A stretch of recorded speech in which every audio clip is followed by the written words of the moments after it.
I thought I said no visitors. Darling, I'm fine, do not fret. It is hardly anything.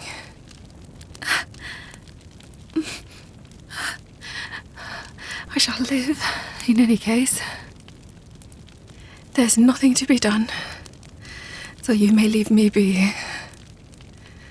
You are not meant to see this. It was a runaway arrow, that is all. You need not fuss. I am well enough now that you're here. Or am I dead and you an angel? That would make me rest easy in eternity. I doubt death could be this painful. I'm sorry to have kept you waiting again. This was the last time, I promise. Last for now, at least. Was it terrible? I told him to treat you as though you were my spouse, for truly, what is keeping us apart but a few aged clauses and still more aged relatives? Are you still wearing it, the necklace? You kept it. I kept my side of it too. My shield is... well... What remains of my shield is there. At least it fares better than it's... Never mind.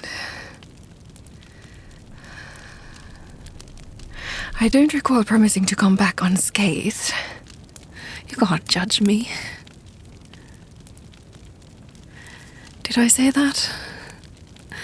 Well, the war goes on, so it is neither won nor lost. So I have not betrayed that part of my promise. As for the rest... Will you quit fretting? How am I meant to kneel on a bed? I told you I shall live, and that is all that matters. Fine. But I remind you that I am as much a knight as I am a princess, if not more. Cruel. Fine. As my spouse, you may command the knight, but not the princess. Half of me shall rest.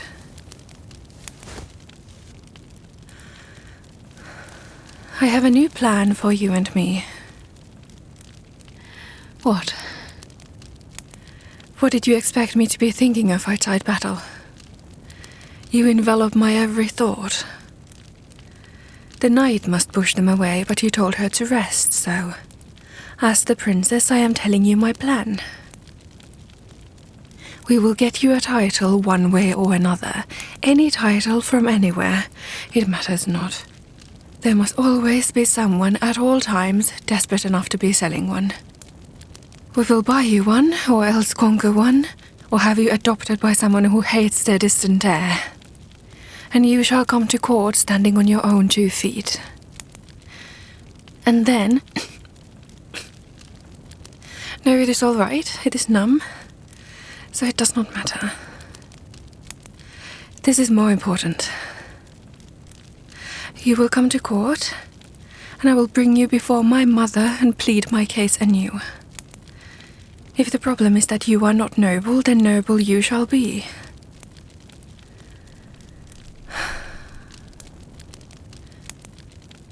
What silly things they are, pre-requirements. Why must you already be what you shall inevitably become when I marry you? You will have all the titles then, so why must you have one now? It all feels futile.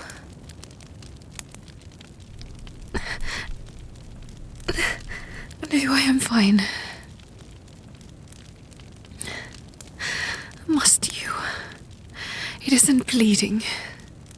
Or it might be, I can't tell with the numbing. But in either case, I will be fine. As you command.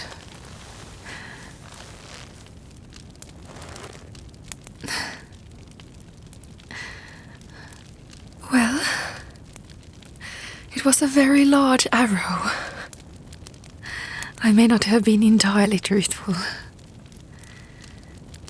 This is most of it. It goes all the way down my leg and up across the shoulders. Yes, head to toe, nearly. Luckily, I dodged in time from the worst.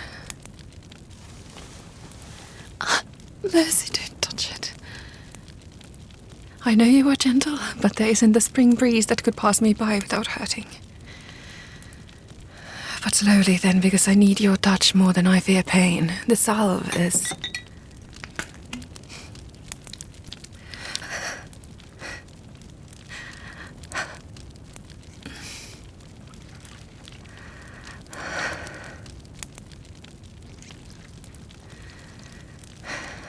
It was a sword, of course, but you knew that already.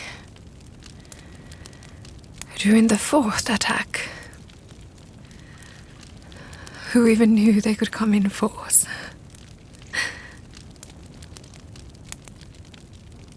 We quelled the first three, and I fell to the ground exhausted, only to see them unfurl the sacred banner and charge at us the fourth time. That cursed red bright against the blue sky that seemed to make a mockery of us. In my thoughts, I'm still there.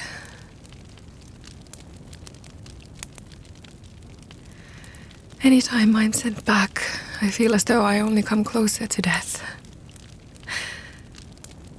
When negotiations fail and you are left with the basic survival of the fittest, it feels as though you are seeing behind the mask of all of humanity. That all we are ever doing is only pretending to have mercy. Or love our neighbors. Or feel any sliver of empathy.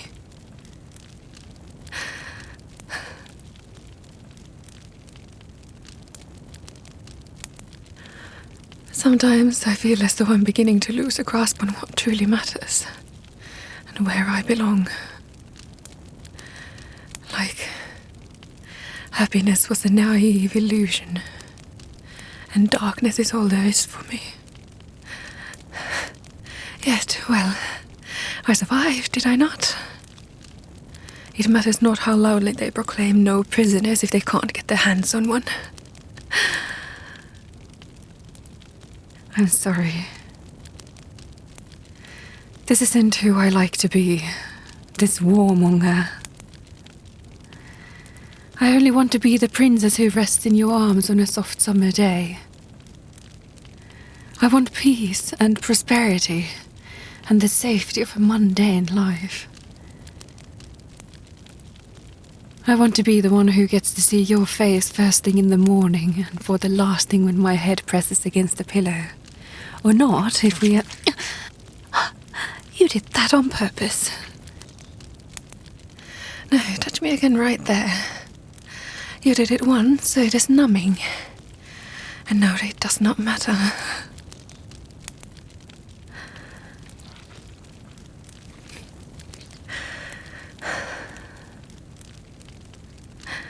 You know I would sacrifice everything for you, don't you? So this is nothing. If this is what it takes to have you, then I will happily sacrifice more stretches of my beautiful skin.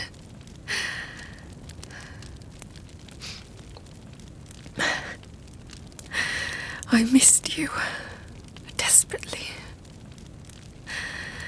Any time I am sent back, I only miss you more. To have you with me for a moment only to be torn apart again hurts me more than any sword ever could. I don't think they realize it only strengthens my resolve to keep you. Every time I lose you, I am reminded of just how much I love you. But now, they are saying they might not be able to send me back if I don't mend well.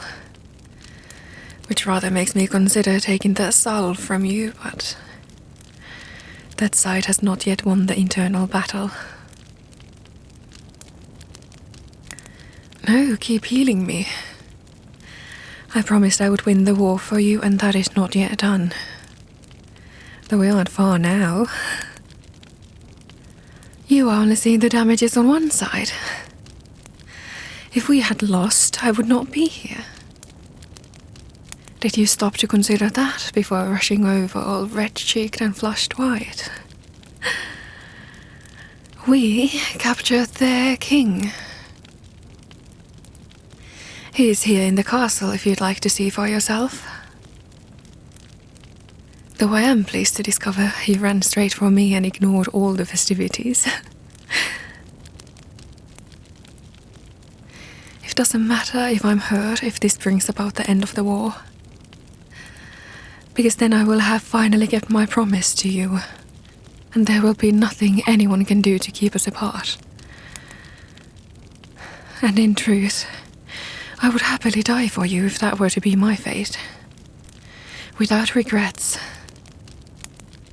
Do not flinch. Me proclaiming my love for you should not get a bigger reaction out of you than seeing what the arrow did to me. If that did not faze you, neither can this. Besides, now you are glued, or at least gooed, to my side, and I can say whatever I please. I would give up my everything to have you, if you were not the majority of it. There is nothing in this world I could desire more than to simply be with you. You are the reason I bother to heal from all this. Even though I can scarcely feel your touch. Maybe you should be rougher. There you go. That I can feel.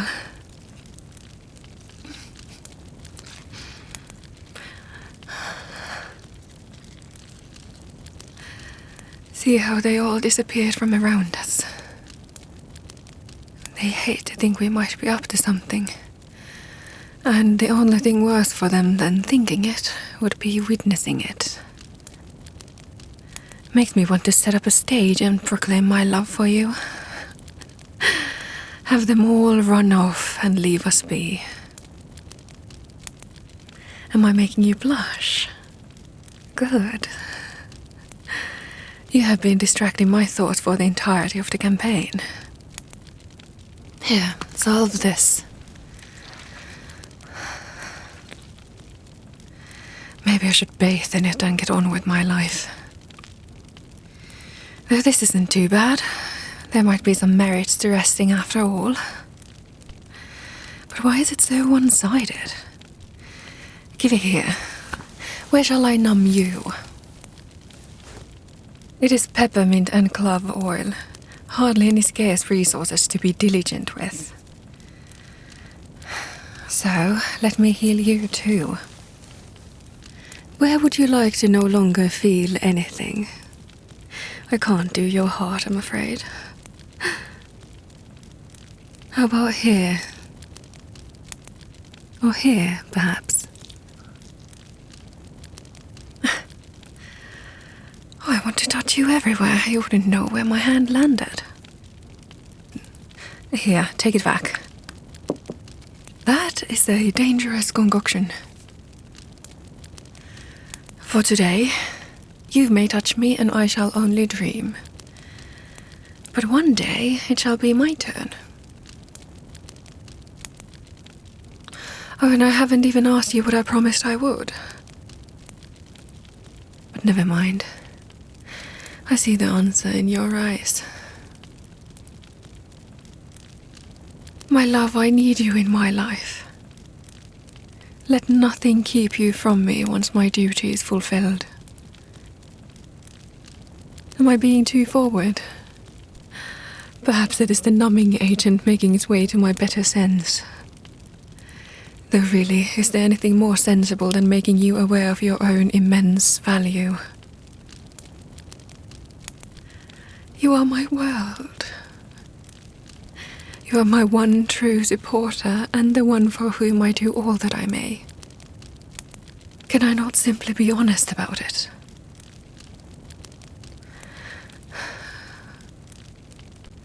No one will hear, and I care not if they do. Come closer. I will not let you go. Ever.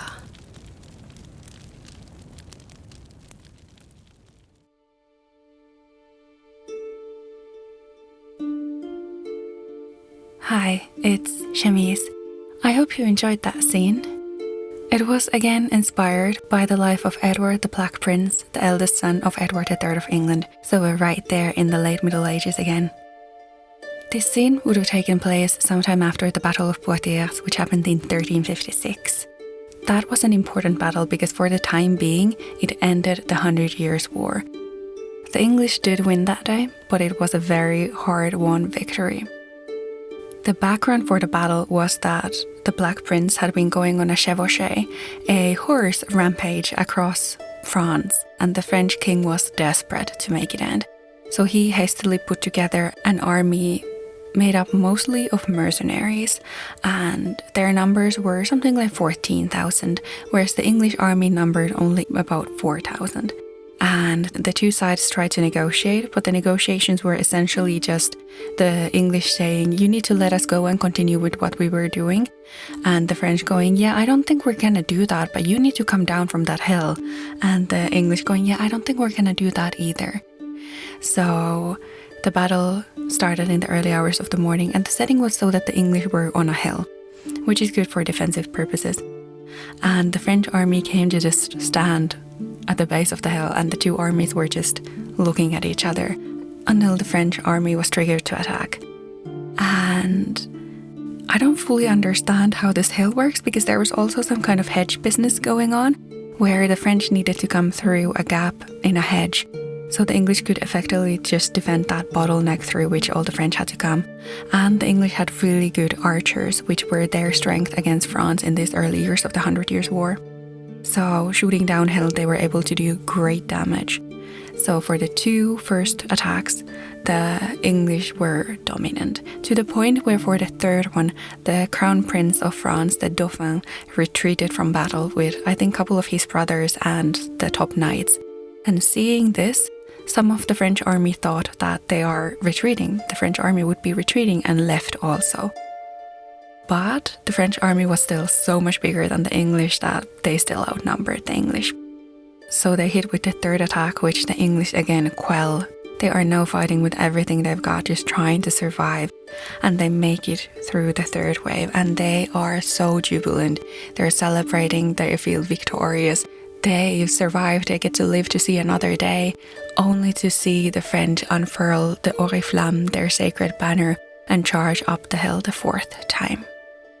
This announces that they will take no prisoners, no matter what your rank. The Black Prince falls to his knees and prays out loud. So that's where our princess is mentally. She's still up on that hill, hoping to survive, but feeling like she has absolutely no chance of it. Medieval battles were typically fought in threes, and after you quelled the third attack, that would be it. You had won the battle, but not this time. And by this point, the English army had fought so hard that the archers were running out of arrows. The men were demoralized. The whole army just felt like they have absolutely no chance of survival. But they had one trick up their sleeve, which they might have seen used at an earlier battle, but it was not a well-known tactic, which was that a portion of the English army broke off from the hill. I have no idea how they managed, and navigated to the back of the French army while the French were attacking the English up on the hill. And this back army consisted of about 100 archers, and they were able to do great damage attacking from behind. And I don't understand why the French never expected archers, but anyway, they were causing a lot of casualties. And not only that, they also caused the French army to think that the English had a second army that had now caught up to the first. So they were suddenly expecting to lose. Chaos ensued. Since part of the army had already left, now they all thought that okay, we've lost this one, and the French army just started dispersing, except those who were fighting around their king in the center. Because once you have announced you are not taking prisoners, you cannot expect your enemies to take any. the English win that battle, they take the French king prisoner. And the Black Prince treats him with such honor and dignity and chivalry that all of the remaining surviving French knights and senior members of nobility are really impressed with the way that their king is treated as a king and not as a prisoner. King John is brought to London with the Black Prince. There's great celebrations. The war effectively ends here for quite some time. But we're gonna learn more about that next time because this is going to be a series. So I hope you enjoyed it. Also, the Black Prince was not injured in this battle. He, as far as I know, was never injured in battle. But you know who was? Henry V, who is another great warrior king that's coming later in history. So we're going with possible history instead of actual history.